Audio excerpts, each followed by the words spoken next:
አሻራ ያክሱም ዙፋን አልጋ ወራሽ ቅድማልም መንግስት ወጣኝ ቅድማልም ጥበብ ጠንሳሽ አማራን ስልጡን ህዝቦች የሃሮሃን የተጠበበ ሐውልት ያቁም መቅደስ ያነጽ ድንጋይ ፈልጠን አለጠርበን። ተመልካቾቻችን እንደምን አላችሁ? እንዴት ናችሁ? ዛሬ እንግዲህ ወደ እናንተ የማደርሰው ከሀገር ቤት ቀጥታ ቃለ ምልልስ ያደረኩትን አንድ አርበኛ ነው ይዤ የምቀርበው። ታዲያ እሱን ይዤ በምቀርብበት ሰዓት በተለይ ብዙ ቁም ነገሮችን ብዙ መልእክቶችን ልታገኙ እንደምትችሉ በመተማመን ነው። በአርስቱ ላይ እንደምታዩት አርስቱ ላይ ምንድን ነው የሚለውን እንግዲህ ያው እንደምታዩት አርስቱ ላይ ማን ይናገር የነበረ ማን ያርዳ የቀበረ እስክንድር ወደ አማራ ትግል እንዴት መጣ የሚል ነው። በዚህ ዙሪያ ላይ ዘለቅ ያለ ውይይቶችን አድርጌያለሁ።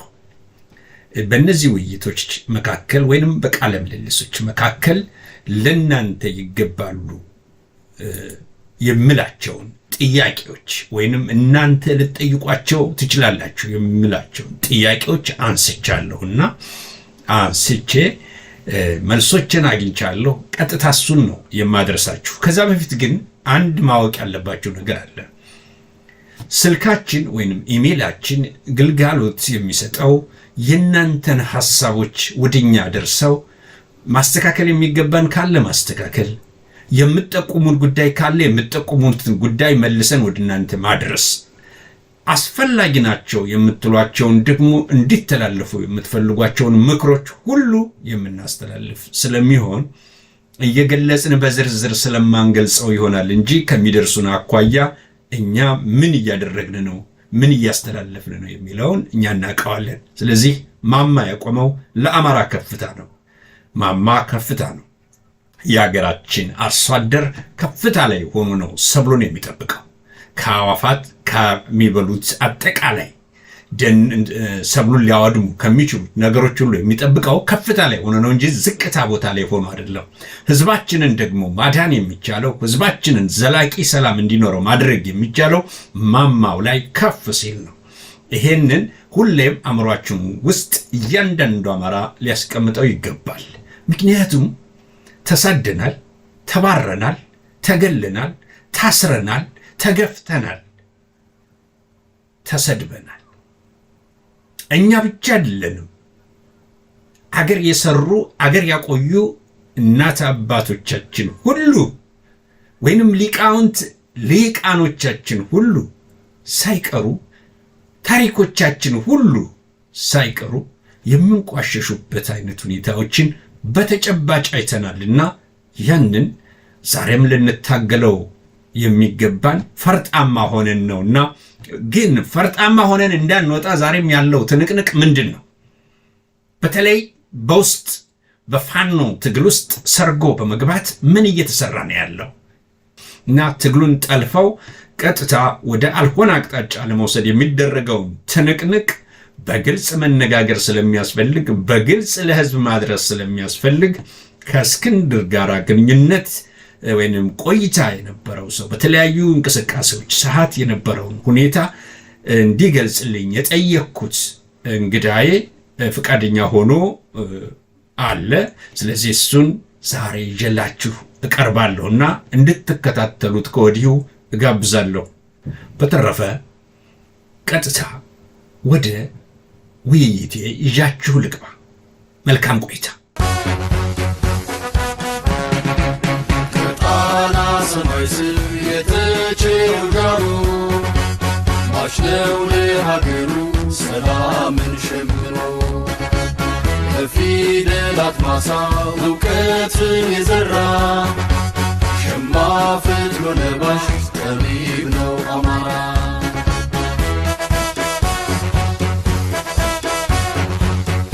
ተመልካቾቻችን እንግዲህ በመግቢያ ላይ እንደገለጽኩት እንግዳዬ መስመር ላይ ነው። እንግዳዬ የአማራ ፋኖ በጎጃም የውጭ ግንኙነትና የዲያስፖራ ጉዳዮች መምሪያ ምክትል ኃላፊ ነው። ፋኖ ኃይለ ሚካኤል ባዬ ነው። ፋኖ ኃይለ ሚካኤል ባዬ ለማማ ሚዲያ አዲስ አይደለም። ከዚህ በፊት ትግሉ እንደተጀመረም አካባቢ በመካከሉም አቅርቤው ነበረ። ዛሬም ፈቃደኛ ሆኖ ከኔ ጋር ይገኛል። ፋኖ ኃይለ ሚካኤል እንደምን አለህ? እግዚአብሔር ይመስገን። እንዴት አለ?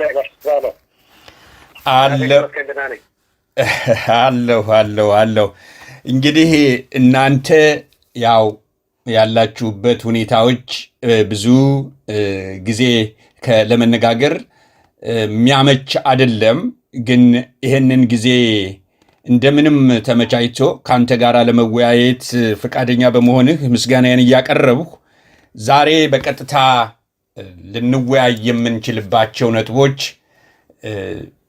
ያው እንደሚታወቀው የአማራ ትግል በከፍተኛ ደረጃ እየተንቀሳቀሰ ያለበት ሁኔታ ነው። ግን የአማራ ትግል በትግሉ በጨመረ ቁጥር ደግሞ ወራሪው ኃይል በየጊዜው ያነሳቸው የነበረው ዛሬ ደመስሳለሁ፣ 3 ወር ስጡኝ፣ 6 ወር ስጡኝ፣ 1 ሳምንት፣ 15 ቀን፣ 30 ቀን እያለ ያው እስካሁን ድረስ ደርሷል።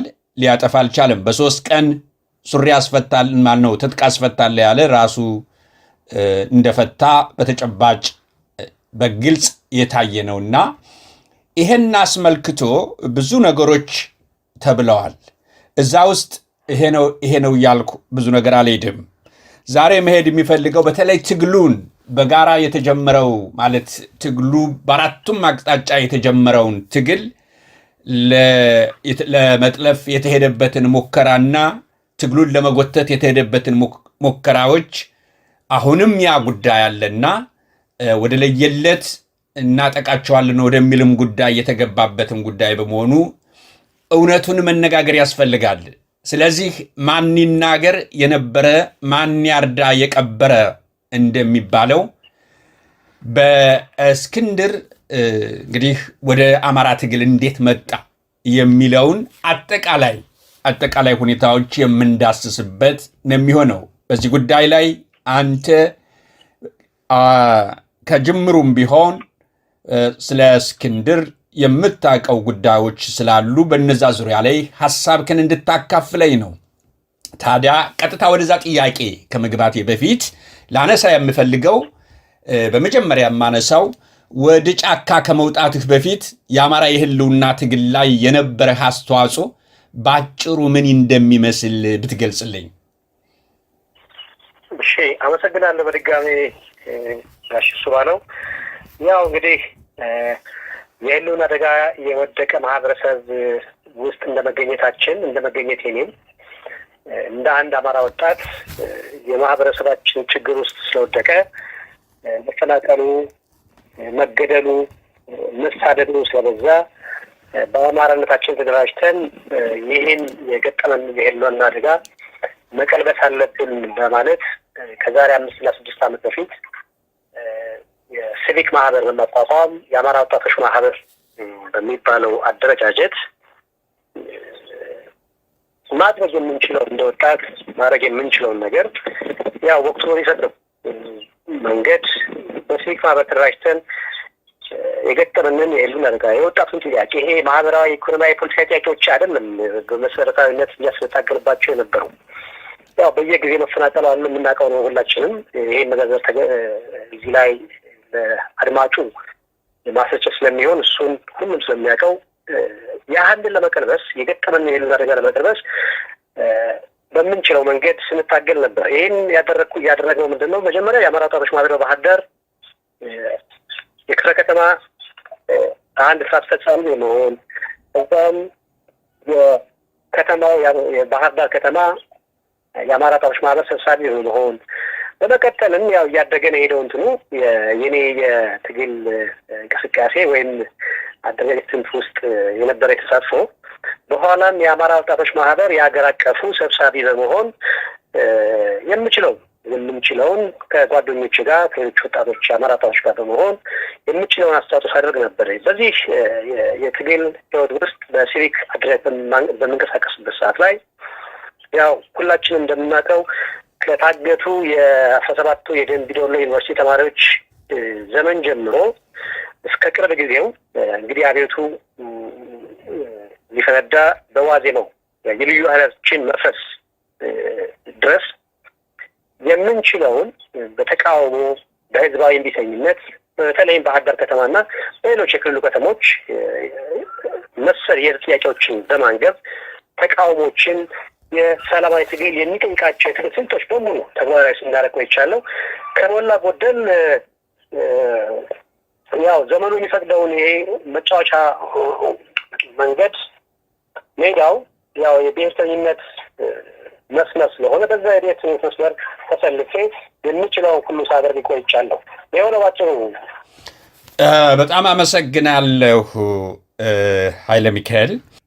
በተለይ ያኔ መንገዶችን ሲዘጋጉ በተለያዩ ከተሞች በአማራ ክልል በተባለው ቦታ ላይ የተለያዩ እንቅስቃሴዎች ሲከናወኑ አይተናል።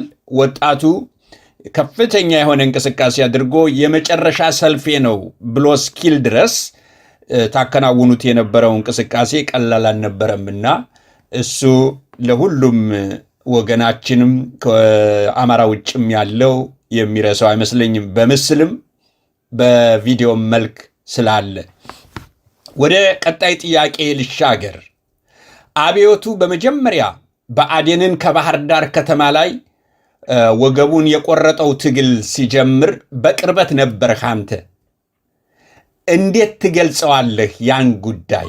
እንደዚያ ይሆናል ብለህ ጠብቀህስ ነበር ወይ? እና የሰባት ዓመትስ ጉዳይ እንዴት ነበረ? እነዚህ ሶስት ነገሮችን የምትገልጽበት ጉዳይ እንዴት ነው? ያው በጣም እሱ ነው። አንዳንዴ አሁን በአሁኑ ሰዓት ቁጭ ብዬ ሳስበው ስንነጋገርበትም አንዳንዴ እብደት ነበር የሚመስለው። ይሄን ያልኩበት ምክንያት ታንኩም ባንኩም ሁሉም ድሮንም አለው የሚያዘው ሰራዊት አለበት። የአማራ ብልጽግና የሚባለው ይህን ህዝብ ሲበድል የኖረ የብአዴን ስብስብ እዛው በማዘዣ ጣቢያው ባህር ዳር ላይ እሱን ለማፍረስ የተሄደበት ርቀት እና ድፍረት አሁን ቁጭ ብዬ ሳስበው በጣም ድፍረት እብደት ነው እላለሁ። አንዳንዴ እብደት የምለው ምንድን ነው? ከድፍረት በላይ ሆነ ያንን ለመግለጽ ነው እንጂ ያው በሂሳብ ተሰርቶ ታልሞበት መዋቅሩ እንዴት ማፍረስ እንዳለብን በተለይ በአርበኛ ዘመነ ካሴ ትእዛዝ የተለያየ አድርገን እንሰራ ነበረ። እንደ ምሳሌ ባህር ዳርን እኔ እዛው በቅርበት ስለነበርኩኝ የባህር ዳርን ላስረዳና ባህር ዳር ከተማ ላይ በሁሉም ቀበሌዎች 5 አብዮች መልምለን ነበረ። ስለዚህ ለሚመጣው አብዮት እየመጣ ላለው አብዮት ቀበሌውን አስተባብረው የቀበሌውን ወጣት አስተባብረው አብሪ ሆኖ የሚወጡ መንገዶችን የሚዘጉ ማድረግ የሚችሉት ሁሉ የሚያደርጉ ወጣቶችን 5 አንድ ሰብሳቢ ይሆናል አዘጋጅተን ነበረ። በሌላው በጣም አሁን የምንናገረውና 20 እና 30 የሆኑ በቁጥር ማለት ነው የእሳት ኳሶች የሚል እንግዲህ እነዚህ ደግሞ ባዶ እጅ አይደለም የሚወጡት፣ ጎማ ለማቃጠል አይደለም የሚወጡት፣ መንገድ ለመዝጋት አይደለም የሚወጡት፣ በእጃቸው የተለያዩ የጦር መሳሪያዎችን የያዙ ከፈረሰው የልዩ ኃይል ከፋኖ አደረጃጀቶች ተሳታፊ የነበሩ ወንድሞቻችንን በባህር ዳርም በሌሎች የክልሉ ከተሞች በተለይም ጎጃም ላይ በአርበኛ ዘመነ ካሴ ትእዛዝ እንዲደራጁ ሆነው ነበረ። ያ ስብስብ ነው እንግዲህ ይሄ ነገር አርበኛ ዘመነ ካሴ ማረሚያ በነበረበት ሰዓት ላይ እንዲህ አድርጉ ይሄን አድርጉ እየተባለ ትእዛዝ የምንቀበለው ማረሚያ ቤቱን ሰባታዊ ማረሚያ ቤቱን ማዘዣ ጣቢያው ነበረ። አርበኛ ዘመነ ካሴ እዛው እንሄዳለን፣ ተልእኮዎችን እንቀበላለን፣ እናደራጃለን፣ እንፈጽም ነበር። ከተፈታ በኋላ ቅድም እንዳልኩት እነዚህ 5 የሰበሰብናቸውን የመለመልናቸውን በባህር ዳር ከተማ አብዮቱ አብሪ ሆኖ የሚወጡ የሚያስተባብሩ ወጣቶችን እያንዳንዱ ቀበሌ ተወካይ ከተፈታ በኋላ እዛው ሙሉጌታ ቤት የሚባለው መኖሪያ ቤቱ ላይ የማገናኘትና ተልእኮ የመስጠት በአካል ደም የመስጠት ስራዎች ሰራ ነበረ። ይህን ሁሉ አድርገን ነው እንግዲህ ባህር ዳር ከተማ ላይ ብልጽግና የአማራ ብልጽግና የሚባለውን ለማፍረስ ውስጥ ለውስጥ ስራዎች ሲሰሩ የነበረው በራሳቸው ህንፃ ውስጥ ነው። ይሄንን ስናደርግ እነሱ አንዳንድ መረጃዎች እየደረሳቸው ዳግመኛ ከተፈታም በኋላ ለማፈን እንቅስቃሴ አድርገው ነበረ። ሁላችንም እንደምናስታውሰው በቤቱ ድጋሚ ሄደው አፍነው ለመግደል አፍነው ለማሰር እንቅስቃሴ አድርገው ነበረ። በዚህ ውስጥ ነው እንግዲህ ያ አቤት የተነሳው።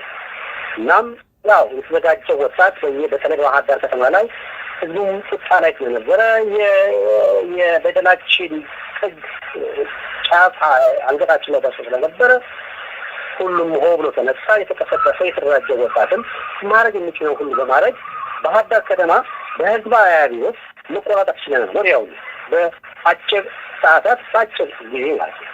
በዛን አብዮት ውስጥ እንግዲህ ሙሉ በሙሉ በሚባል ደረጃ የከተማውን የፖለቲካ መዋቅር አፍርሰዋል፣ የጸጥታ መዋቅር አፍርሰዋል። ሙሉ በሙሉ ማለት ይቻላል በቀበሌው የነበሩ የፖሊስ ማዝዣ ጣቢያዎችን ፖሊስ ጣቢያዎችን በቁጥጥር ስር አድርገን ነበር። በህዝቡ ቁጥጥር አድርገን ወጣቱ ወዲያውኑ ገንፍሎ ወጥቶ ትዕዛዝ የተላለፈለት እንደምናስታውሰው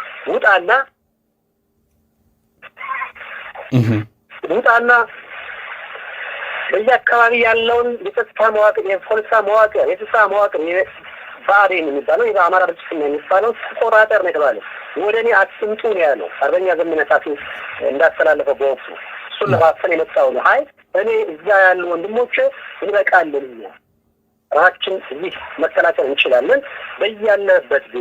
በያለበት የክልል የጸጥታ መዋቅር የሚባል የፖለቲካ መዋቅር የሚባል አፍስ ተቆጣጠር ነበር ያለው። ያህ ነገር ተግባራዊ ሆኖ ባህር ዳር ከተማ ላይም ይህንን የጸጥታ መዋቅር በቶሎ ተቆጣጠርና ማፍረስ ችለናል። አንድ አብዮት የሚጀምርበት ትክክለኛ እንቅስቃሴና ችቦው የሚለኮስበት በተጠኑ ጉዳዮች ላይ በቆረጡ ሰዎች ነው ሊከናወን የሚችለውና ይሄ አስገራሚ ነበረ። እዛ በአዴን ዋና መዋቅሩ ባለበት ዋና የጸጥታ ኃይሉ ባለበት ዋና ሁሉ ነገር የአማራ ክልል በሚወሰንበት ቦታ ላይ ትግሉን አስጀምሮ በአዴንን ማስሮጥ ይቻላል የሚለው የብዙ ሰው ጥያቄ ነው ብዬ አምናለሁና በአዴኖች ጠብቀው ነበር ወይ ማለት ይቻላል ወይ? እኔ ምክንያቱም እንደዛ አይነት ነገር ይደርስብናል ብለው አስበው ያውቃሉ ወይ? በዛን ሰዓት የተደረገውን ነገር እንደው እንዴት ታየዋለህ? ያንን በአዴን ያው በተፈጥሮ እንደዚህ አይነት ስሌት የሚያስላ ቡድን ስብስብም ስላልሆነ ይህን ያስባልኛ እኔ አሁን መገመት የአስቦት ነበረ ብዬ አላስብም መናገር አልችልም። ምክንያቱም ተፈጥሯዊ ስሬቱ በአዴን የሚባለው ቡድን ስብስቡ ይሄ የድውያን ስብስብ ስለሆነ ፕሬዲክት ማድረግ የሚችል መገመት የሚችል መተንበይ የሚችል ፖለቲካ መተንበይ የሚችል ወደፊት እንዲህ ይሆንብኛል እንዲህ አደርጋለሁ የሚል አይነት ስብስብ ስላልሆነ ባልገመተ ሁኔታ ነው አራት ነው የተመጣው። ከማዘዣ ጣቢያ እኮ ሲመጣ ስላላሰበ ነው እንጂ ማፈን የሚችል በማፈን በመጥለፍ እንደዚህ አይነት ተንኮል ካወቀው አለ የሰለጠነበት እንትን አለ። አንዴ ሴረኛ ነው ቡድንተኛ ነው እንትኑ ስብስቡ ዝም ብሎ ለህዝብ ጥቅም አይውለውም እንጂ ሳያስበው ነው ማጅራቱ የተመታው። ሳያስበው ነው እዛው በከተማው በዋና ማዘዣ ጣቢያው ላይ ያፈረሰው። ይሄን ሲሆን እንግዲህ አንዳንድ እንትኖች ይልቁ ነበር። እኔም ማረሳው በቅርበትም አርበኛ ዘመነ ካሴ መኖሪያ ቤት እዛው ነበር የምኖረው። እኔም ወጣ ገባለው እዛ ላይ ትዕዛዞችን በስምሪት ወስዳለሁ እንዲደረግ እንዲናርግ። እኔም በበኩል የምመራው አንድ ተቋም ስላለ በዛ ውስጥ ሁሉም መሳተፍ እንዲችል የማንቃቱ ስራ ብሬ እንዲያድርግ በዚህ ትዕዛዝ ቀበል ነበር። ስምሪት ወስድ ነበር እየሄድኩኝ እና እናወራም ነበረ። ይመጡም ነበር እኮ እሱም ያውቃል። እንደነ ሰዎቻቸው ይልካሉ፣ እዛ አካባቢ ይፈትሻሉ። ምንድነው በሱ በቤት ውስጥ ዙሪያ ያለው ምን እየተደረገ ነው ብለው ውሃ ይዘው ይመጡ ነበር። የሚያፈዝገው ውሃ ለሱ ጠያቂ መስለው እንግዲህ እንደዛ አይነት ስለላዎች ያደርግ ነበር። ያ ሙሉ አልተሳካለትም። ሳያስበው ነው እንግዲህ ማጅራቱ የተመታውና ለዛም ይመስለኛል ተደናግጠው ከተማውን ወዲያው ነው መቆጣጠር የተቻለው። እንደምታስታውሱት ሁሉም ህዝቡ እንደሚያስታውሰው ወዲያው ነው መንገዶች ተዘጉት። ከተማው ሙሉ መቆጣጠር የቻለው ወዲያው ነው ነበረ። እንግዲህ ይሄ መከላከያ ተብዬው መኮድ በኩል ገብቶ አብዛኛው ይሄ ካድሬ በአዴን ስብስብ ያለችና የአማራ ብልጽግና ስብስብ ወደ አዲስ አበባ ሸሽቶ አንዳንዱ እንደውም በየሆቴሉ ተደብቆ እንግዲህ የደረሰባቸውን ወደታችም ያለው አለ ወደ ላይም ያለው አለ። ያው የሚያስታውስ ነው። እነዚህ የደረሰባቸው ሰዎች ቆራጣ የፈለጠኝ ሲሉ የነበሩ ሰዎችን የምናስታውሰው ነው። ሙሉ በሙሉ የጸጥታ መዋቅሩም ሰርሶ የራሱን ህይወቱን የማትረፍ እንቅስቃሴ ውስጥ እንደገባ የፖሊስ ሚኒሻ የሚባለው ነው እንግዲህ ልዩ ኃይሉ ስለፈረሰ ልዩ ኃይሉ የአብዮቱ አቀጣጣይ ነው አንዱ ሆኖ የወጣው እና ሳያስቡት እንደተመቱ ነው የምንረዳው። እንደዚህ መገመት የሚችሉ ስብስቦች አይደሉም ብዬ ነው የማምነው። ከዚሁ ጋር ላያይዘው እኔ አንድ የማስታውሰውም ጉዳይ ደግሞ ስለነበረ የሰባት ዓመት ጉዳይ ላይ በጣም እንግዲህ ብዙ በተለይ በሰኔ 15 ተከሰው ተወንጅለው የታሰሩ ሰዎች ስለነበሩ የሚገርም ነበረ ሁኔታው አፈጻጸሙን። እኔም ከሆነ ውስጥ ካሉ ሰዎች ጋራም ግንኙነት በአጋጣሚ ስለነበረ በዛን ሰዓት እና አንተም ክትትል ታደርግበት የነበረውና ሁላችሁም ክትትል ታደርጉበት የነበረው ጉዳይ ነው። አርበኛ ዘመንም እንደዚሁ በከፍተኛ ደረጃ ትዕዛዝ እየሰጠ ያለበት ሁኔታ ስለነበር እና ብርቱ ልጆች በዛ ዙሪያ ላይ በጣም ጠንካራና ብርቱ ልጆች ደግሞ ኃላፊነቱን ወስደው የሰሩበት ጉዳይ ስለሆነ እንዴት ትገልጸዋለህ? የሰባት ዓመትን ጉዳይ እንግዲህ አንድ የመንግስት መዋቅር የሚባለው የብአዴን መዋቅር የሚባለው አለ በሚባልበት ቦታ የተሰራ ነው። ይሄ ግልጽ ህዝቡም መገንዘብ ያለበት ማለት ነው። ዋናው ጉዳይ ማለት ነው። እና እንዴት ነው ይሄን የምትገልጸው? ምክንያቱም በወቅቱ መስዋዕትነት የሚያስከፍል ኃላፊነት ነው የተወሰደው። መልካም እሱ ላይ ነው እንግዲህ ያው ቅድም እንዳልኩት እዛው በቤቱ አርበኛ ዘመነ ካሴን ለማፈን እንቅስቃሴ ያደረገ ስርዓቱ ያው ህዝባዊ ቤቱ ተቀሰቀሰ፣ ከተሞች መንገዶች ተዘርጉ። ከዛ ላይ እንግዲህ በፈቃድ የራሱ የግል መሳሪያውን እየያዘ ሆ ብሎ የከተማው በተለይ የባህር ዳርና ዙሪያው የታጣቂ ኃይል በፈቃደኝነት ወዶ ገብ ዘማች ሆኖ በዛ ሪስቴት በሚባለው አካባቢ ላይ ሰፈረ። እሱን የመጠበቅ እንቅስቃሴ ይደረግ ነበረ። ሰኔ 1 ምሽት ይመስለኛል 2015 ላይ ነሐሴ 1 ምሽት ላይ ያው አገዛዙም ከፍተኛ የሚለውን ይሄ የመከላከያ ተብዬውን በከተማው ብረት ለበስ ታንኮችን ሁሉ አብዝቶ እንቅስቃሴ ማድረግ ጀመረ። ያው የተዘጉ ድንጋዮቹን ለማለት ተረጋጋ አልተሳካለትም። እንደዚህ አይነት እንቅስቃሴ ሲደረግ ቆይቶ ነው እንግዲህ የሰባት ዓመት ማረሚያ ቤት እዛ ውስጥ አርበኛ ዘመነ ካሴም እዛ ውስጥ ስለነበረ እዛ የነበሩ በተለይ ኔክስ 15 በግፍ የታሰሩ ወንድሞቻችን ተስፋ ነበራቸው።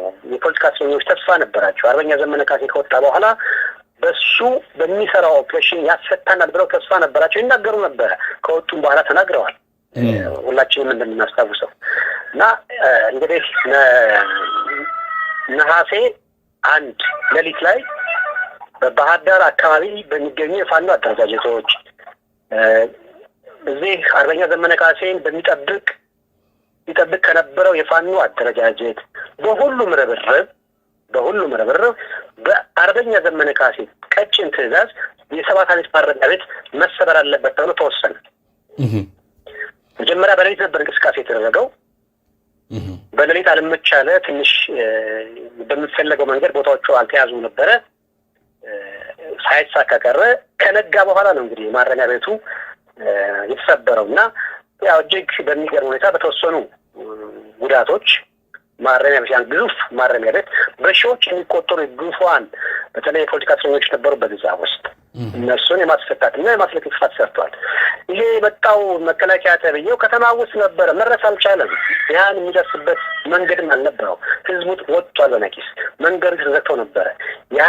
ይሄ ህዝባዊ አብዮት ውስጥ ስለነበርን ያንን የሰባት ዓመት ማረሚያ ቤት እንዳልኩት በተወሰኑ ታጠቁ ኃይሎች ከላይ በጠቀስኳቸው የፋኖ ኃይሎች ተሰብሮ በጥቂት መስዋዕትነት እዛ ውስጥ ያሉ ታራሚዎች የግፍ እስረኞችን ማስለከት ይችላል።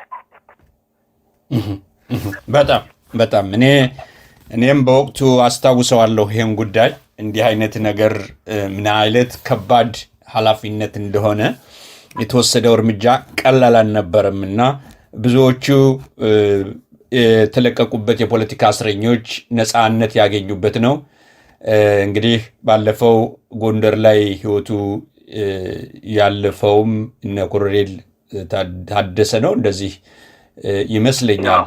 እነሱ ሁሉ የተለቀቁበት እነሱ ሁሉ ነፃ እንዲሆኑ የተደረገበት ሁኔታ ነው እንግዲህ የነበረው። ሌሎችም አሉ የምናውቃቸው። ይሄ ነው። ወደ ቀጣይ ልሻገር። መቼም አንተን ዛሬ አልለቅህም።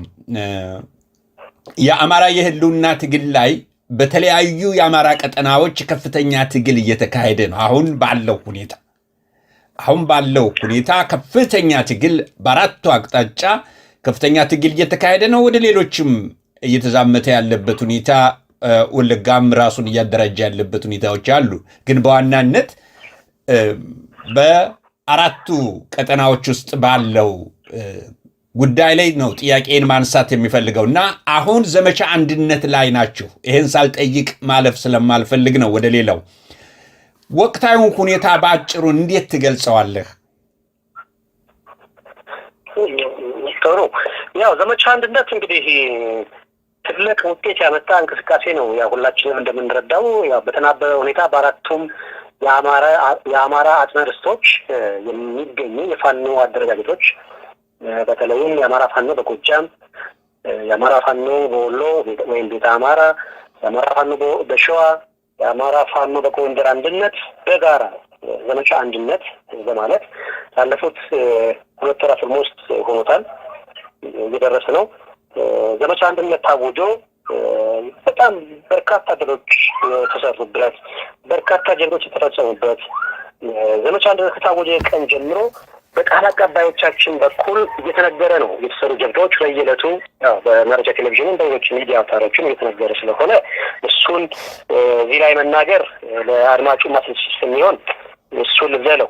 ግን ዘመቻ አንድነት ምንድን ነው ያሳየን? ለስርዓት ውስጥ ምንድን ነው የፈጠረበት ነው ዋናው ነገር። ስርዓቱ ምን ያክል እንደተደናገጠ ሁላችንም መግለጫ ሲሆን አይተናል። ያ አዛዦቹ ልጆች ናቸው ማለትም ጀምሮ ነበር። ሁላችንም እንደሰማነው እንዳየነው ቀሪዎች ኃይሎች ጋር አማራ ፋኖ ተቀናጅቶ ነው ዘመቻ አንድነት የሚል ያወጀው እስኪል ድረስ ተደናግጦ ነው እንግዲህ የተመታበት ሁኔታ ማሳያው አንዱ ያ ነው። በዘመቻ አንድነት የትግል ዓላማችን ግባችን አንድ መሆኑ አሳይተንበታል። ግባችን ዓላማችን አንድ ነው። የምንዋጋው የምንታገለው አንድ ጠላት ነው ያለን። ግን በአንድ እስትንፋስ በአንድ ቋንቋ ወይም በአንድ ትዕዛዝ በዚህ ቀን እንዲህ እናደርጋለን እየተባለ በአራቱም የአማራ ግዛቶች ከፍተኛ ድሎች እየተመዘገቡ እየተሰሩ ነው ያለው። ይህ ለህዝባችን ትልቅ ተስፋ ነው የፈነጠቀው። ምክንያቱም በዚህ በክልል ውስጥ ገብቶ እያጠፋ ያለው ይሄ የአብይ አገዛዝ ከአካባቢው ነቅሎ ለማስወጣት እንደ መነሻ ሆኖ ስላገለገለ ለህዝባችንም ትልቅ ተስፋ የሰጠንበት ሁኔታ ሆኖ ነው እየተከናወነ ያለው። እንግዲህ የህልውና ትግል አሳምሮ ለመቋጨት በድል ቶሎ ድላችን ለመቃረብ አንድነት በጣም ወሳኝ መሆኑን አሳይተንበታል። በዘመቻ አንድነት የትግሉን ጊዜ ለማሳጠርም ዘመቻ አንድነቱ የሆነ ተስፋ አሳይቶናል። ስለዚህ ዘመቻ አንድነት በርካታ እንትኖችን ያሳየን፣ ለህዝባችን ተስፋ የሰጠንበት፣ አገዛዙን ደግሞ የበለጠ ያደናገርንበት የተበታተኑ ናቸው ብሎ ነበር የሚያስበው። የተለያየ ዓላማ ያለን ይመስላል፣ የተለያየ አደረጃጀት ስላለ አሁን በአራቱ ግዛት ቅድም የጠቀስኳቸው አደረጃጀቶች በዋናነት የሚሳተፉበት እነሱ ስለሆኑ መሬት ረግጠው እየሰሩ ያለው እነዚህ አራት አደረጃጀቶች ስለሆኑ ተናበው እንዴት ሰሩ፣ ይሄን ሊሰሩ የሚችሉበት ነገር የላቸውም ብሎ ስለሚያምን ያወጣውን መግለጫ በመከላከያ ተብዬው ተቋም በጠቅላይ ሚኒስትር የሚባለው ቡድን በኩል ሰውዬ በኩል የወጣው መግለጫ ሰምተነዋል እና ሌላ ኃይል አግዟቸው እንጂ ብቻቸውን ይሄን አያደርጉም ብሎ ያው ይሄ ለማጣጣል የሄደበት እንትን ነው። አክቹዋሊ እሱ አማራ ይሄን ከዚህም በላይ ማድረግ የሚችል አቅም ያለው ስብስብ ነው። አሁን ያቀር ያህንን ነገር ግን ፖለቲካል ትርፍ አገኛለሁ ብሎ ስላሰበ እነሱ አልሰሩም ይሄንን ነገር ከሌሎች አሉ ጋር ተቀናጅተው ነው ዘመቻ እንደታወጁብኝ ብሎ እስኪ ቃጂ ድረስ ነው እንግዲህ በዘመቻ አንድነት ያገኘነው ድል ጋሽ እሱ ባለው። አዎ በጣም አመሰግናለሁ ፋኖ ኃይለ ሚካኤል። በጣም በአጭሩ ጠቅለል አድርገህ ነው ያስቀመጥክልኝ። እንግዲህ እንደ መንደርደሪያ ይሆነኛል ብዬ ያሰብኩትን ጥያቄዎች ነው። እነዚህ ጥያቄዎች ቀጥታ ሳላነሳቸው ማለፍ ስለማልፈልግ ነው። አሁን ወደ ዋናው አርዕስት ጉዳይ ላይ ልግባ። ማን ይናገር የነበረ ማን ያርዳ የቀበረ ነውና እስክንድር ወደ አማራ ትግል እንዴት መጣ፣ መቼ፣ እንዴት የሚሉትን ሰፋ አድርገህ እንድታይልኝ እፈልጋለሁ። ምክንያቱም ይሄ ጉዳይ አንተ በቅርበት ስለምታውቅ አሁን እየተካሄደ ያለውንም አጠቃላይ ህዝብ ማወቅ ስላለበት የአማራን የህልውና ትግል ወደ አልሆነ አቅጣጫ እየሄደ ለመውሰድ ከፍተኛ እንቅስቃሴ እየተደረገ ያለበት ወቅት በመሆኑ ስለ ለህዝቡ ዛሬ ካልተናገርህ መቼ ልትናገር ነው? ዛሬ ሁኔታውን ካላስረዳህ መቼ ልታስረዳ ነው የሚለው ያው አንተም ውስጥ መመላለስ ስላለበት ይሄ ጉዳይ ቀጥታ ወደ አንተ ማንሳት እፈልጋለሁና እስክንድር ወደ አማራ ትግል እንዴት መጣ? መቼ? እንዴት? እድሉ ያንተ ነው።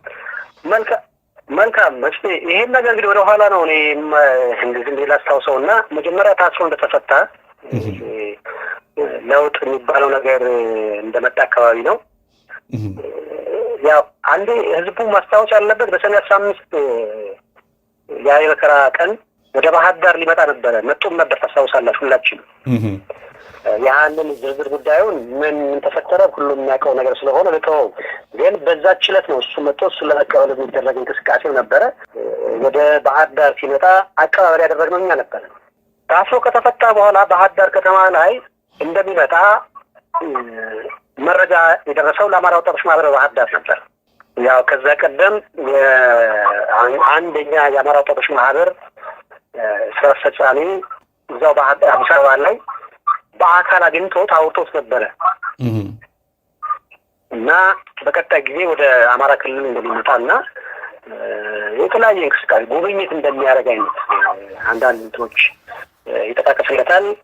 በዛ መሰረት ባህር ዳር ላይ ከተፈታ በኋላ ይመጣል። አብይ አስሮት ነበር። በኋላ ላይ አንድ 8 ወር ምናምን አካባቢ መጣ። አቀባበል ያደረግለት በከፍተኛ ሁኔታ ነው። እንግዲህ የከተማውን ወጣት አስተባብረን ኤርፖርት ድረስ ሂደን ነው ያ ባጉንጉ ሁሉ አይተን ብለን አዘጋጅተን። ብቻውን አልነበረም የመጣው። ስንታየው ቸኮላ ቦታ አለ። አንድ የፋይናንስ ኃላፊ ነበረች፣ ሙስሊም ልጅ ነበረች። አራቱን አካባቢ ነው የመጡት። አቀባበል አደረግናቸው። አቀባበል አድርገን ባህር ዳር ላይ ማድረግ የምንችለውን ያው እንትን ማድረግ የማስተናገድ እንደ ወጣት ማህበር የማስተናገድ ስራ ሰርተን ነበር። በዚህ ወቅት ነበር እንግዲህ አንዳንድ የፖለቲካ ጉዳዮችን ምን መስራት አለብን የሚሉ ውይይቶችን ያደረግነው። በወቅቱ አስካል ደምሌ ነበረች። እሷን ዘነጋዋት ይቅርታ። አስካል ደምሌ ነበረች። እንተናም አስካል ደምሌ ስንታየ ቸኮል፣ አንድ ስሟን የረሳኋት የፋይናንስ ኃላፊ ምናምን የሆነች ገንዘዳጅ ወይ ሙስሊም ልጅ እና እሱ ነው የነበረው። መጡ ባህር ዳር ላይ እንደ አንድ ቦታ ላይ ያው የማረፊያ አዘጋጅላቸው። አብረናቸው ክትትል እናደርጋለን፣ እንጠብቃለን፣ እንወያያለን ቀን ላይ። በዚህ ወቅት አንዳንድ በጋራ እንዴት መስራት አለብን፣ በተለይ የኦሮሞ ብሔርተኞች የኦሮሞማ ቡድን አዲስ አበባን ለመሰልቀጥ እያደረገ ያለውን እንቅስቃሴ በደንብ እንደ ወጣት ማህበር እንደ አማራ ወጣቶች ማህበር እንከታተል ስለነበረ እኛም እዛ ከተማ ላይ ጥያቄ ስላለን እሱ ደግሞ ያው የነሱ ፓርቲ ባልደራስ የሚባለው በአዲስ አበባ አካባቢ ስለሚንቀሳቀስ የእኛን ጥያቄ ያስፈጽምልናል ብናግዘው የሚል እንትን መንፈሳዊ መስማማት ነው ወይስ በሰነድ አይደለም? ተስማማ አስበን ነው ምን ይሄ ሰው የምናገኘው የነበረው እና በዚህ አንድ አይነት ውይይቶች እንወያይ ነበር እዛው በሐደረ ነበረበት ሳለ እንዴት ነው ማገዝ ያለብን እዛ ከተማ ወጣት እንዴት ነው ማደራጀት ያለብን እንዴት እናግዝ እዛ ያለኛ የአማራ ወጣቶች ማህበር አደረጃጀት አለ በአዲስ አበባ እዛ ያለ ወጣት ማህበር አደረጃጀቶች ካንተ ጋር እንዴት ተናበው ይስሩ የሚሉ አይነት ውይይቶች አድርገን ነበር ከዛ በዚሁ መካከል ላይ ምን ተነሳ ከአብን ጋር ለምን አብራችሁ አሰሩም ሁሉ ጥያቄዎች እና ውይይቶች አድርገን ነበር እኛ የአማራ ወጣቶች ማህበር የብሔርተኝነቱ ደጋፊ ነን ያና ብሔርተኝነትን ነው የምናምነው የምንደግፈው ለወደፊት ምን እናደርግ ነበር ያንን ነው አሁንም የኔ እንትን ያ ነው ብዙሃን ወጣት ያ ነው ከአብን ጋር ተጓብራችሁ ማሰሩ በጋራ የማሰሩ የሚጠይቅ ያነሳል በጋራ ማሰሩ ምንድን ነበር እንቅፋት የሆናችሁ የሚጠይቃችሁ ላንስተንለት ነበር እና በወቅቱ የመለሰልን መልስ የተወሰኑ ግለሰቦች በጋራ እንድንሰራ አላደረጉንም እንቅፋት ሆኑ ውይይቶች ጀምረን ነበር የሚል ነገር ነገረን እና በግለሰብ ደረጃም እንደው ያው የአብን የከሰረ ድርጅት በአሁኑ ሰዓት የከሰረ ፓርቲ ነው በግለሰብ ደረጃ እንደበለጠ ሞላን ጠርቶልን ነበር አሁን ማስታወሰው እንቅፋት ሆኑ ማለት ነገር እነሱ በጋራ ለመስራት በጋራ ተዋህደ ለመስራት እንቅፋት ሆኑ መከለ ፖዚቲቭ እንታሳይተውናል ለከለ ግን እንደዚህ ሆኑ ማን ነገር የሚል አወራ እና በቀጣይ እንግዲህ ያው ባልደራስ አዲስ አበባ ላይ ክልላዊ ፓርቲ ስለሆነ እሱ እዛ የሚሰራውን እኛም እንደወጣት ማህበር የምናግዘው ተወያይተን ከባህር ዳር ወደ ጎንደር ነበር እንደገና ጉዞ የተደረገው እዚህ ላይ አንድ መታወቅ ያለበትና መታወስ ያለበት ነገር የአማራ ወጣት ማህበር ብቻ አይደለም እዚህ ላይ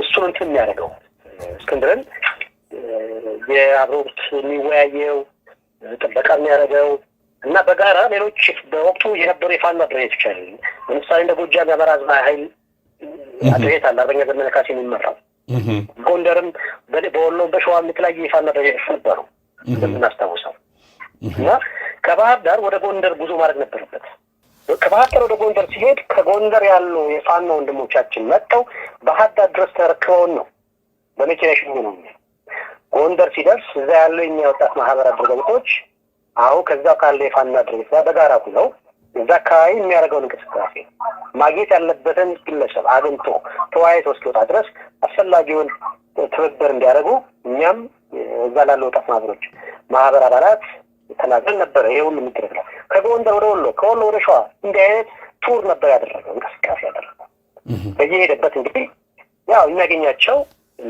እኛ እንደ ወጣት ማህበር የሲቪክ አመራሮች አግኝተዋል የፋኖ አመራሮች ያገኝ ነበር በሁሉም ቀጠና ታዋቂ ሰዎችን ያገኘ ነው የሚጓዝ ነበር ስለዚህ መንገድ ይመስለኛል እኔ አሁን ወደ ኋላ ኤጀንት ሳረገው ያ ጉዞ አንድ እንትን የፈጠረበት ነው ያስባለሁ እንግዲህ ምን ይፈልጋል ለቀጣይ ላሰበው ድብቁ ዓላማ ድብቁ ፕሮጀክት ሰዎችን እየመለመለ ለሱ የሚመስሉት ለሱ የሚታዘዙትን ሰዎች እየመለመለ ነበር ያስባለሁ ነው አሁን ሰዓት እቺሳስ የፋኖ አመራሮችን ያግኝቷል ያገኛቸው ሰዎች ነው ከዛ የኔ ናቸው ማለት ይጀምረው ይሄ ወደ ትጥቅ ትግል ገባው በተባለበት ወቅት ላይ የተናገራቸው ንግግሮች የሆኑ የታዩ ምልክቶች የሚያሳዩት በዛ ወቅት በተደረጉ እንቅስቃሴዎች የተገኙ ያገኛቸው ያወራቸው የተመካከራቸው ሰዎች ናቸው የኔ ናቸው የተባሉት እና ያ ወደ አማራ ትግል የመጣበት ወቅት ያ ዘመን ይመስለኛል እንግዲህ የራሱ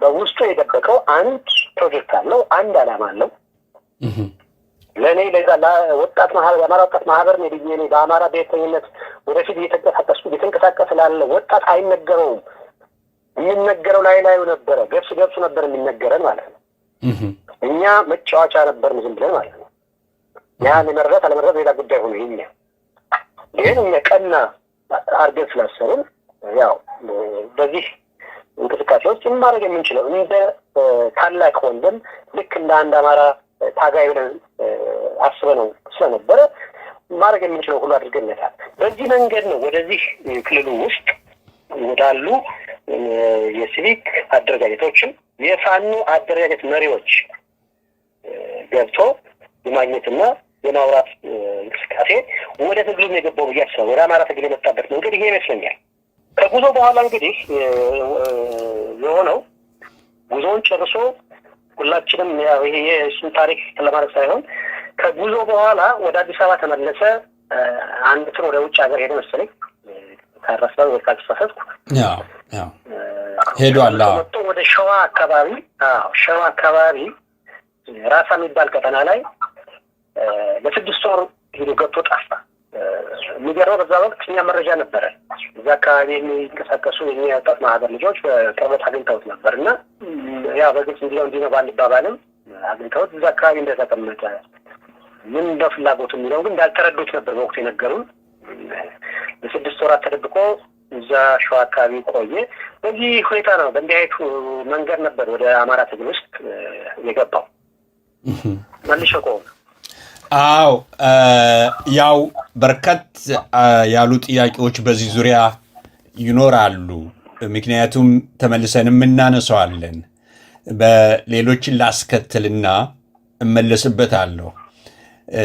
ምክንያቱም እንዴት መጣ የሚለውን ግንኙነት አላችሁ። ከዚህ በፊትም ሌሎች ድርጅቶች አሉ ሰዎች እየተከሰሱ የተወነጀሉባቸው እንቅስቃሴዎች እንዲህ አይነት ሁኔታዎችም ስለነበሩ በአማራ የህልውና ትግል ውስጥ የተለያዩ ትግሎች ስለነበሩ አደረጃጀቶች ማለቴ ነው። በእነዚያም ዙሪያ ውስጥ ያሉ ነገሮች ስለሚኖሩ ጥያቄን ወደ ሌላው ልሻገርና ከዚሁ ሳንወጣ ማለት ነው ቀጥታ የምመለስበትም ይሆናል። ወደ ጎጃም አካባቢ እንግዲህ ወደ ትግሉ የመጣበትን ወደ ሸዋ ገብቷል። ለስድስት ወር ያህል ቆይቷል።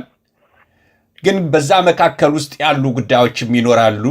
ወደ ጎጃም አካባቢ መጦ ብሮ አካባቢ መያዙ ያው የሚታወቅ ጉዳይ ነው እና ከዛ ወደ ባህር ዳር መጣ።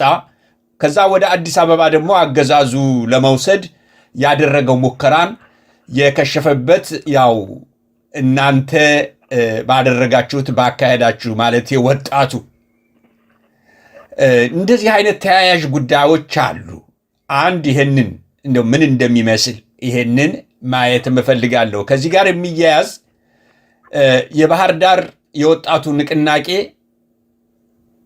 ይሄንን ማነው እስክንድርን ለማስለቀቅ ተይዞ በነበረበት ሰዓትም የተከናወኑ ጉዳዮች አሉ። እስኪ እነዚህ እንዳስልኝ አንተ አብረህ ስለነበርክ ጉዳዩን ስለምታውቅ እንቅስቃሴውን ማለቴ ነው። በተለያዩ እንቅስቃሴዎችን እስክንድር የሚያከናውናቸውን ነገሮች በቅርበት ትከታተል ስለነበረ ይሄንን እስኪ አያይዘህ እነዚህን ነገሮች ዳስልኝና ወደ ጥያቄ እመለሳለሁ። ወደ ሌላው ጥያቄ በጣም ጥሩ። ያ ቡሬ አካባቢ እንግዲህ ተይዞ ወደ ባህር ዳር የወረዳ ፖሊስ ጣቢያ የሚባል አንድ የፖሊስ ጣቢያ አለ። እዛ ውስጥ ከሁለት ወንድሞቻችን ጋር ቁጭ ብሎ በጠዋት ስንነሳ ፎቶ ይለቀቃል። ያው በእስር ቤት እንዳለ ባህር ዳር ውስጥ እንዳለ ይነገራል። ያ ፎቶ እንዳየን የከተማው እንደዚህ እንቅስቃሴ ውስጥ የሚሳተፍ ወጣት በንቃት ወዲያው ወጥቶ እዛ አካባቢ ሁኔታውን ለማረጋገጥ ጥረት አደረግን። በትክክልም እዛ ውስጥ እንደሆነ የባህር ዳር የወረዳ ፖሊስ ጣቢያ የሚባል ጣቢያ ውስጥ እንዳለ አረጋገጥን። ያው ይሄ ከተረጋገጠ በኋላ አገዛዙ ከዛ ፖሊስ ጣቢያ አውጥቶ ወደ ሌላ አካባቢ ለመውሰድ ነበር በድብቅ ሙከራ ያደረገ። ዙሪያውን ነው ከባህር ዳር ወደ ደጀን ነበረ በህዝብ ማመላለሻ ይሄ ሚኒባስ የሚባል ሃይሩፍ ሚኒባስ የሚባል መኪና እንትን ብሎ አፍኖ ለመውሰድ ወደ አዲስ አበባ እንቅስቃሴ ያደረገው። ያ ወዲያውኑ መረጃ ስለደረሰን እንግዲህ ይሄ የባህር ዳር ወጣት ብቻ አይደለም የተሳተፈው በንቅናቄው ሙሉ ጎጃም ወጣት በተለይም በተለይም ከባህር ዳር እስከ ደጀን ያሉ መስመር ላይ የሚገኙ ሁሉ እዛ መስመር ላይ የሚገኙ ከተሞች ወጣት በከፍተኛ የተሳተፉበት እዚህ ደረሰ። እዚህ እንትን ብሏል። መኪናው እዚህ ደረሰ። ታርጋው ሁሉ ወዲያውኑ ታውቆ ነበርና የመረጃ የመለዋወጫ መንገዳችንም ምን ያህል በጣም ነበር ወደ ኋላ እየሳስበው የሚደንቅ ነበረ። ታርጋ ሲፈቱ ራሱ የሆነ ሳያቸዋል። ታርጋ ፈተውት ይሄ አሁን ያደረጉት ታርጋ ይሄ ነው፣ መኪና ቀይረዋል፣ መኪናዋ እንደዚህ አይነት ነው፣ ታርጋው እንደዚህ ነው የሚል አይነት የመረጃ መለዋወጫ መንገድ ነበረን እና ያንን ያው እኛም እንደ አማራ ወጣት ማህበር በባህር ዳር የወጣት ማህበሩ ገጽ ነበረ። ብዙ ተከታይ ያለው በዛ ላይ እዚህ ደረሰ፣ እዚህ መጣ፣ እንዲህ የሆነ ነው የሚል ጥሪ እናስተላልፍበት ነበር በየሰዓቱ ላይ ሚዲያዎች፣ ሸራ ሚዲያ፣ ሳተና ሚዲያ በጣም አክቲቭ የነበሩ ለእኛ ለአመታት ግን ከፍተኛ አስተዋጽኦ ያደረጉ የነበሩ ሚዲያዎች በዚህ ከፍተኛ ዘኢትዮጵያ እነዚህ ሶስት ሚዲያዎች በተለይ በከፍተኛ ሁኔታ እንትን አድርገዋል። ይህንን እንቅስቃሴውን ከደጀን ከባህር ዳር ደጀን የነበረውን እንቅስቃሴ ለህዝቡ መረጃዎችን በቶሎ በማድረስ እና የማንቃት ተግባራትን ሰርተናል ሁላችንም። ይህን አድርገን መንገድ እንግዲህ በየቦታው እየተዘጋ ደጀን ላይ ህዝቡ ሆን ብሎ ወጥቶ ከደጀን እንዳያልፍ ይሆናል። እንግዲህ ወደ አዲስ አበባ ዘውት ይሉ የነበረው ደጀን ላይ ማለት ስላልቻለ ደጀን ፖሊስ ጣቢያ የተወሰነ አንድ ቀን ወርና አሳድረው መልሰው ወደዚህ ወደ ባህር ዳር አቅጣጫ በወሎ በኩል በመርጦ ለማርያም በመካነ ሰላም አድርጎ ለመሄድ ደግሞ ሌላ እንቅስቃሴ ተደረገ። በዛ ወቅት አሁንም ይዛ መስመር እንግዲህ የመርጦ ለማርያም ግንደወይን አካባቢ ወጣት አሁንም ታች መገንጠያዋል ቦታ በመዝጋት በወቅቱ እዛ አካባቢ ያለ የታጠቀ የራሱ የግል መሳሪያ ያለው መሳሪያ ይዞ በመውጣት ሁሉ ጭምር ነበረ እስክንድር ወደ አዲስ አበባ ተላልፎ እንዳይወሰድ እንዳይሄድ ከፍተኛ ጥረት ያደረጉ ማን ሙሉ የጎጃም ቅድም የጠቀሱ ከባህር ዳር ደጀን ያለ ወጣት እንደ አብዛኛው የጎጃም ወጣት ተንቀሳቅሷል። ሌላም በሌላኛው በቡሬ በኩል ይሄዳል፣ በዳንግላም በኩል ሊያልፍ ይችላል ብሎ ይፈትሽ ነበር ወጣቱ መኪኖችን አስቆሞ ይፈትሽ ነበር። አስነሳሽነት ይሄን በማድረግ ነበር እንግዲህ ከደጀን ወደ ባህር ዳር ድጋሚ እንድንመለስ ያደረገው የሆነው በጣም በወጣቱ ንቁ እንቅስቃሴ ማለት ነው። ይህ ሲሆን እንግዲህ ባህር ዳር ላይ ወደ ባህር ዳር አቅጣጫ እንግዲህ እየተመለሰ እንደሆነ መረጃዎች ካረጋገጡ በኋላ እኛም አንድ 4 መኪኖች እዚህ ባህር ዳር ላይ የሚገኙ ጓደኞቻችንን ጠይቀን እየመጣ ነው ወደዚህ። ስለዚህ ወጣ ብለን ሄደን አሁንም ወደ ኤርፖርት አፍነው እንዳይወስዱት ነው ደግሞ ሌላው ትልቅ የነበረው ወንዳጣ ወደሚባል አካባቢ ነበረ። አስቀድመን 4 መኪኖችን በ4 መኪና ወጣት ይዘን ማለት ነው ብቻ ነው የሚችለው የሚዲያ ሰዎችን ይዘን የሚዲያ አካላትን በእነዚህ 4 መኪኖች ይዘን ወደ ወንዳጣ የሚባል ከባህር ዳር ወጣ ብሎ ከሰባታዊት ማረሚያ ቤት ትንሽ ከፍ ላይ ያለ አካባቢ ነው። እዛ አካባቢ ላይ ሄድን ይዘን ነበር የጠበቅናት መኪና ነው። እንግዲህ ተታዋቆ ባለበት ነው ሁሉ የሚደረገው የደህንነት የክልሉ የመንግስት የደህንነት ባለሙያዎች ውር እያሉ በመስታወቱ በማያሳይ መኪና እየተንቀሳቀሱ ብሬን በተጠመደ መኪና እየተንቀሳቀሱ ነው። እንግዲህ ይህንን በድፍረት ያደረግነው ሂደን ወንዳጣ አካባቢ ከሚባል ወደ ባህር ዳር ፊትና ኋላ ሁነን እነዛ 4 መኪኖች ወደ 9ኛ ፖሊስ ጣቢያ እንዲገባ ነበር ያደረገው። ምን ይሄንን ስናደርግ ግን አሁንም ቅድም እናልኩት የወጣት ማህበሩ የፌስቡክ ገጽ አለ፣ የአሻራ ሚዲያ አለ፣ የፋተና ሚዲያ፣ የኢትዮጵያን ሚዲያዎች እያንዳንዱ እንቅስቃሴ የደረሰበትን ቦታ ሁሉ ለባህር ዳር ተነስ ውጣ እኛ ወንድማችን አናስብለም እያልን እየቀሰቀስን ነበር የምንሄደው። የባህር ዳር ህዝብ ንቁ ህዝብ ነው እንደሚታወቀው። ያ ህዝብም አላሳፈረንም፣ ወጥቶ ነው የጠበቀው፣ መንገዶችን እየዘጋን የጠበቀው እና ወደ 9ኛ ፖሊስ ጣቢያ የማስገባት ህዝብ ንቅናቄ ማለት ነው ካልተገዶ ወደ 9ኛ ፖሊስ ጣቢያ እንዳስገባው የሆነው። እዛ ውስጥ ነው የተለያዩ እንቅስቃሴዎች ተደረጉ። 9ኛ ፖሊስ ጣቢያ ላይ የተለያዩ የደህንነት ሰዎች መጡ። ጥቂት ሰዎች ወደ ውስጥ ወደ ፖሊስ ከገቡት መካከል አንዱ ነበርኩ። 2-3 ሰው ወደ ጣቢያ ውስጥ የገባና ሂደቱን ሁኔታውን ሲከታተል የነበረው እኛ ነው እና ውጭ ላይ ሙሉ የከተማ ወጣት ጥሪ እየተደረገለት መጥቶ የፖሊስ ጣቢያው ግራና ቀኝ የሚያስገቡ መንገዶች ሙሉ ተዘጉ። የመንገድ የመኪና እንቅስቃሴ የትራንስፖርት እንቅስቃሴ ሁሉ ተዘጋ። ጫናው እየበረታባቸው ነበር። በዚህ ሁኔታ ውስጥ ነው እንግዲህ እኛ ፖሊስ ጣቢያ እስከ አመሻሽ 11:30 አካባቢ እሱን እስክንድርን ለማስለቀቅ ከፍተኛ ንቅናቄ ይሄ የባህር ዳር ወጣት ብቻ ስራ አይደለም፣ የሁሉም የጎጃም ወጣት ከፍተኛ አስተዋጽኦ አድርጓል። በተለይም ከባህር ዳር ደጀን መስመር የሚገኙ ወጣት የጎጃም ህዝብ ከፍተኛ ትንቅንቅ አድርጎ ያው አገዛዙ በፈለገው መንገድ አፍኖ ወደ አዲስ አበባ ለመውሰድ የነበረው እቅድ አክሽፎንበት በ9ኛ ፖሊስ ጣቢያ ቅድም እስካልኩ ደቂቃ እስከ 11 አካባቢ ድረስ እንዲቆይ ተደረገ። በዚህ ሂደት ነው እንግዲህ ያው እሱ እሱ ይፈታ በጫና ሰው ወጣቱ ንቅናቄ የወጣቱ የህዝቡ ግፊት እዛ ፖሊስ ላይ የነበረው ግፊት ሲበረታባቸው ምልቀቃው የሚል ይለቀቅ የሚል ውሳኔ የወሰኑትና ከዛ በኋላ የማስለቀቅ እንቅስቃሴ ውስጥ የገባ ነው። ይህን ይመስላል ተመላጎች። በጣም አመሰግናለሁ።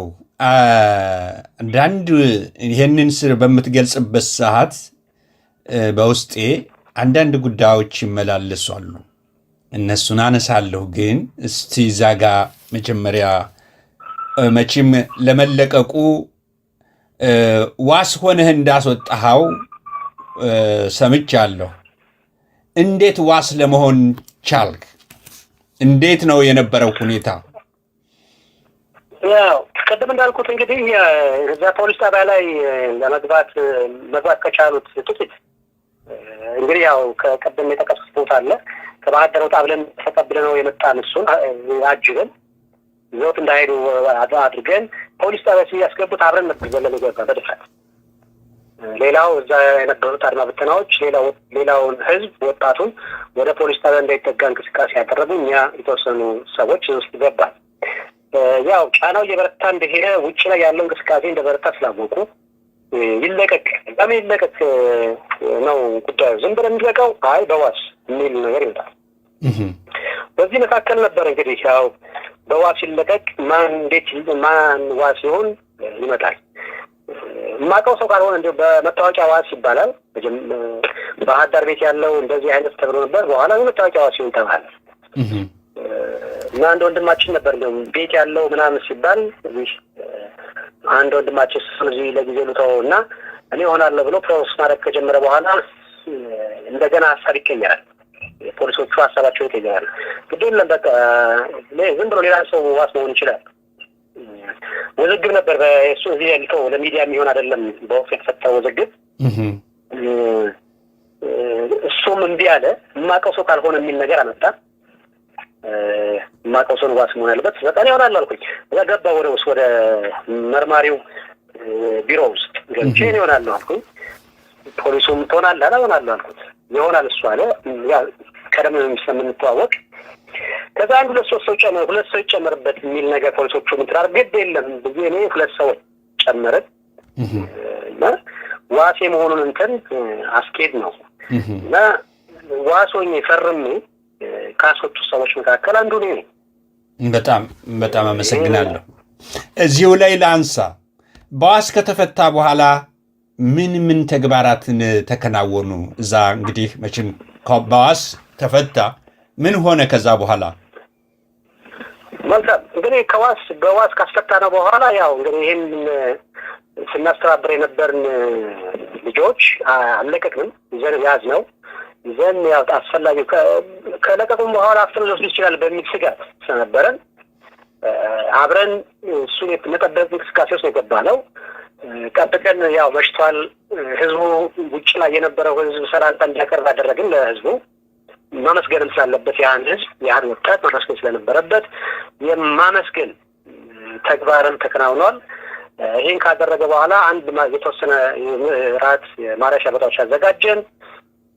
እዛ ላይ አስፈላጊ ጥበቃ እየተደረገለት በተወሰነ ቁጥርም የታጠቀ ሰው 2-3 ቢሆንም እኛም እዛው አብረን አድረን ጥበቃ እያደረግን አብረን ያደርነው። ከተፈታ እንግዲህ ይሄን ካደረግን በኋላ በሚቀጥለው ማግስት ከተፈታ በማግስቱ ያደረግነው ወደ 7 ዓመት ማረሚያ ነበር ነው ማለት አርበኛ ዘመነ ካሴ እንግዲህ እስር ቤት ነው ያለው።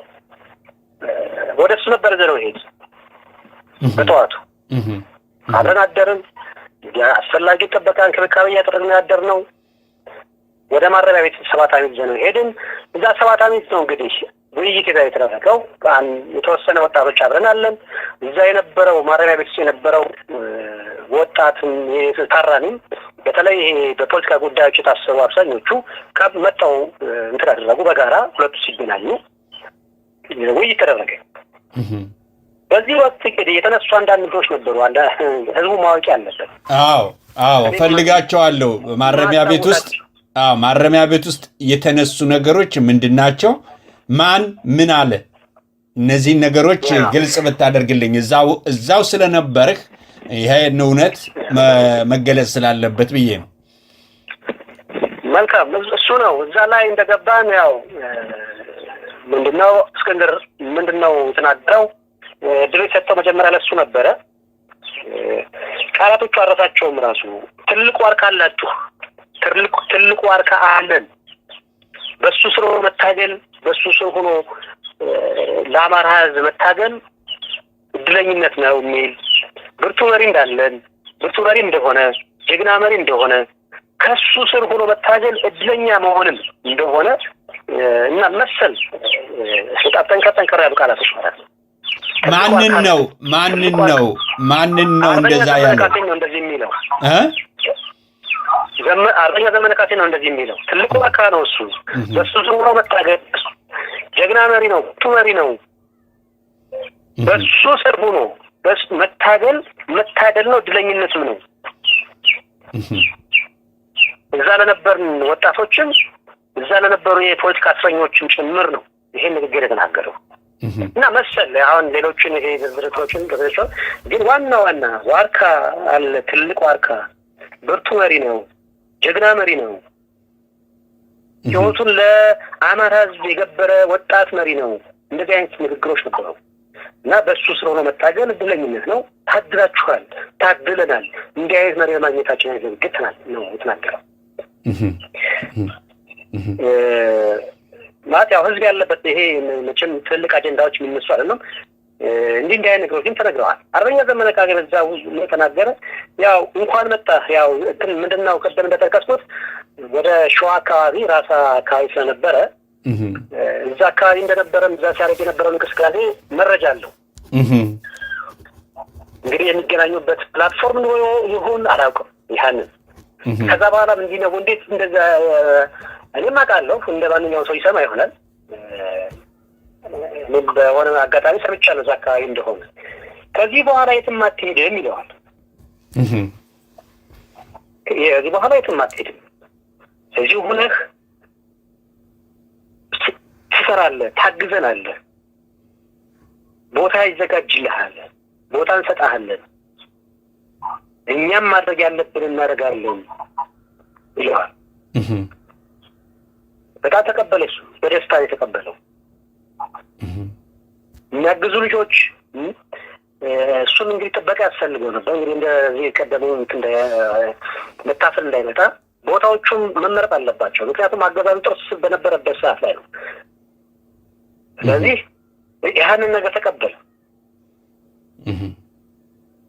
እንዲህ አይነት ንግግሮች ነበር የተነገሩት የተወያዩት። ከዛ በኋላ ነው እንግዲህ ይሄ ውይይት ከተታወነ በኋላ ይዘነው ወጣን። አሁንም ማግኘት ያለባቸው እሱ ማግኘት የሚፈልጋቸው ሰዎች ነበሩ። ወደ ጎንደር ደግሞ መሄድ ነበረበት። ጎንደርም እንዲሁ መኪና አዘጋጅተን አብሮ እሱን ይዞ መሄድ ሰው አዘጋጅተን ወደ ጎንደር ተላከና ያገኛቸው ሰዎች ነበሩ፣ የተወያያቸው ሰዎች። አሁን ስማቸው መጥቀስ ተገቢ ስላልሆነ ነው ሲል አስፈላጊ አይደለም። ምናልባት ነገሮቹ እነዛን ሰዎች አግኝቶ ተወያይቷል፣ ውይይት አድርጓል። በምን መንገድ ነው ወደፊት መታገል ያለብን? ምንድነው መስራት ያለብን? አሁን በቀጣይ ለሚመጣው አብዮት ምንድነው ያንተ አበርክቶ በሚል ጉዳዮች ላይ ማድረግ የሚችለውን እንዲያበረክት ተበታትኖ ሳይሆን በአንድነት ተሰባስበን በጋራ ሆነን የሆነ ስራ መስራት አለብን ተብሎ የተጀመረ ስራዎች ስለነበሩ ከነዛ አይነት ሰዎች ጋር እንዲገናኝ ሆኗል።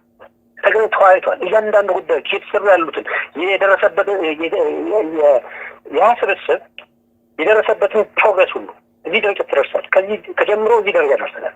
የተሰሩ ስራዎች እነዚህ ነበሩ፣ ለወደፊት የምንሰራቸው እነዚህ ናቸው ተብሎ እቅድ ሁሉ የመንገር በጣም የሚገርመኝ ነገር እቅዶቻችሁ ሁሉ በትልቅ ደረጃ የተያዙትን ማለት ነው።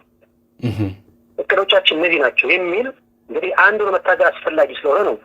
የኛ ሰው ነው የራችን ሰው ነው ተብሎ ስለታመነም ነው እንደዚህ አይነት ነገሮች ተነገረው። ጎንደር ላይ እንዲህ አይነት ውይይቶች ተደርገዋል። ትልቅ ሰዎቻችን ጋር እንዲህ አይነት ውይይቶች ነበር የተደረገው።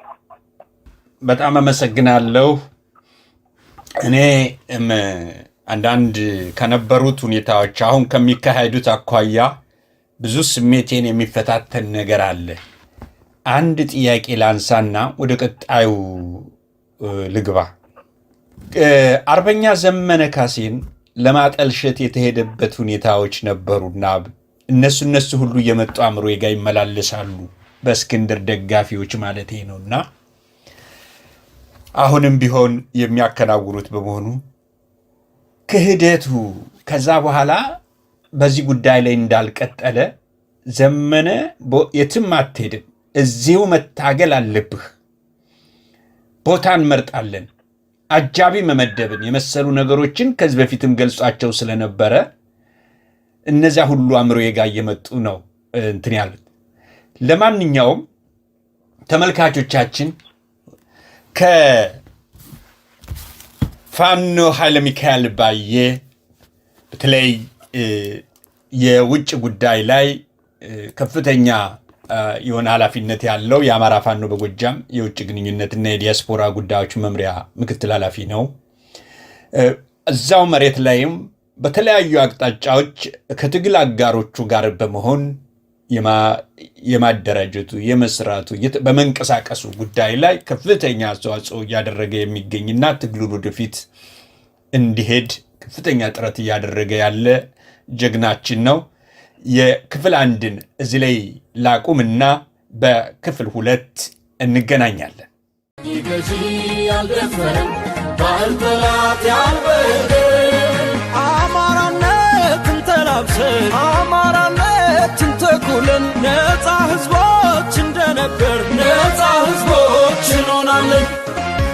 አማራንን ነፃ ህዝቦች ታሪክ ባምኑ የዘከረን ቀኝ ገዢ ያልደፈረን ባህል ጠላት ያልበደረን አማራነትን ተላብሰን አማራነትን ተኩለን ነፃ ህዝቦች እንደነበር ነፃ ህዝቦች እንሆናለን።